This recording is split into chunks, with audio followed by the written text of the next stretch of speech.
Bonjour à toutes et à tous, on se retrouve aujourd'hui sur cette chaîne aka ta safe place originelle pour une nouvelle vidéo du coup dans ce calendrier de l'Avent. Si tu n'as pas vu mes vidéos précédentes, je t'invite à les regarder et également du coup je fais un calendrier de l'Avent, donc tous les jours je poste une vidéo sur le thème de Noël, donc on aborde plein de sujets différents et c'est ça qui est cool. Le sujet dont on va parler c'est l'anxiété sociale durant les fêtes.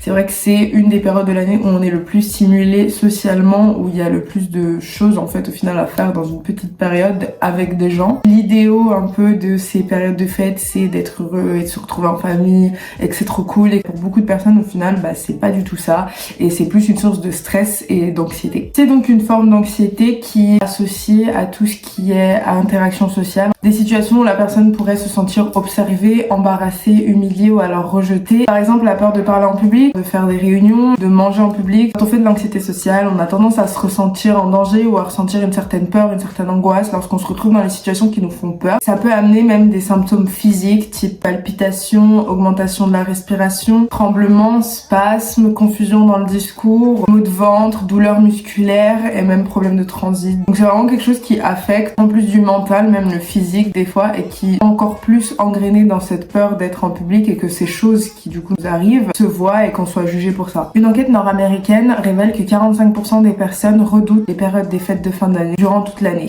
L'idée des réunions en famille, des fêtes au travail, de devoir offrir des cadeaux peut sembler une montagne, et l'augmentation des engagements sociaux est jouée dans cette augmentation de l'anxiété. Voici quelques-unes des principales causes qui ont été regroupées du coup par une étude. Je vous en ai regroupé 3. Donc il y a passer du temps en famille. Ça peut s'avérer en fait un vrai challenge au final pour les personnes de se retrouver face à leur famille. Le fait rien que de penser ou de savoir que l'on va nous poser des questions sur notre vie, notre état de santé mentale, comment on se sent dans la vie de tous les jours, peut être une réelle source de flip en fait. Également devoir manger avec les autres, le fait qu'on sache qu'on va devoir faire des repas et qu'on va être face à cette peur d'être mal à l'aise ou d'être un embarras pour les autres personnes ou alors juste d'être jugé. Le FOMO, la fear of missing out au niveau des réseaux sociaux, souvent on a tendance à un peu se comparer à ce que les autres font, et quand nous ce qu'on fait ça arrive pas à la même chose, que ça peut déclencher de la déprime ou même du stress de se dire bon je suis pas à la hauteur, ou alors je rate des trucs, j'arrive pas à faire comme les autres, pourquoi tout le monde arrive à bien faire et moi j'y arrive pas. Et ça c'est vraiment quelque chose quand on voit tout le monde qui je sais pas par exemple fait son sapin de Noël et puis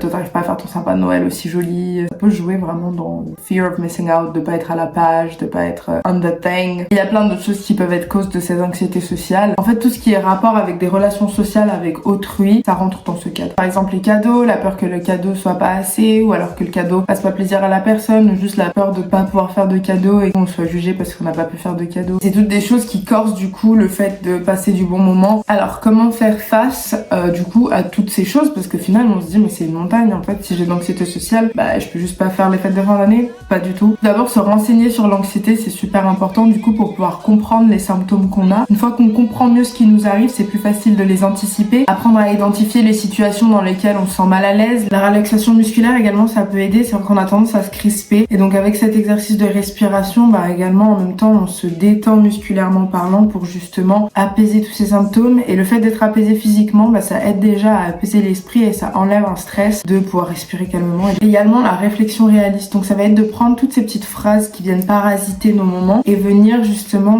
les contrer avec des idées un peu plus réalistes. Je m'explique. Par exemple avec les phrases qu'on essaye d'éliminer, on a je vais me ridiculiser, personne va vouloir me parler, je saurais pas quoi dire. Et prendre ces phrases là et justement venir les rationaliser en mode est-ce que je suis sûre que ça va arriver, est-ce que je me monte juste pas la tête, qu'est-ce que je dirais à ma meilleure amie ou mon meilleur ami si cette personne venait me voir et me disait ça par rapport à elle-même. Également est-ce que j'ai vraiment besoin de plaire à tout le monde, est-ce que j'ai besoin que tout le monde pense que je suis pas quelqu'un de nul ou que... Et donc déjà rien qu'en auto-contrant ces idées là on a déjà une charge mentale qui s'en va, parce qu'on se surcharge pas du coup avec toutes ces petites questions qui viennent parasiter. Le principal c'est vraiment de pas oublier de s'auto-féliciter dans ces moments, donc dès qu'on arrive à faire quelque chose, quand on arrive à dépasser une peur, à calmer une angoisse, ou à vraiment pas hésiter à se dire c'est super, je me félicite, j'ai réussi à faire ci, même si ça peut aider de mettre dans un petit cahier ou sur un petit tableau des choses, on coche ce qu'on a réussi à faire par rapport à par exemple l'année dernière, ça peut être quelque chose qui aide de ouf. Voilà, cette vidéo du coup touche à sa fin. J'avais envie de faire une petite vidéo que peuvent également être ces fêtes. C'est pas une fatalité en soi, c'est vrai que ça peut être challenging